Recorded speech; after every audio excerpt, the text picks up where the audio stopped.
කඳුලක් නැගෙන්නේ නෙත තම්බුරෙන් බොඳ වීලා පැතුසේයා රිදවාලා සිත පාලා සෙගවී ගියත් රිදවා ගියත් සමලා ඔයම ඕනා සසරේ පුරාම මතකේ තියන්න සෙනෙහේ මවන්න ඕනා සෙගවී ගියත් රිදවා ගියත් සමලා ඔයම ඕනා සසරේ පුරාම මතකේ තියන්න සෙනෙහේ මවන්න ඕනා හිංසා කරන්නේ වෙන්නේ මාගේ අතින් වූ වරදක් කියන්න.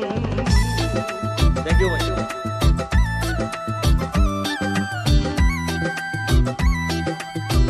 Thank you, flashback. Hola.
Thank you, Rosa.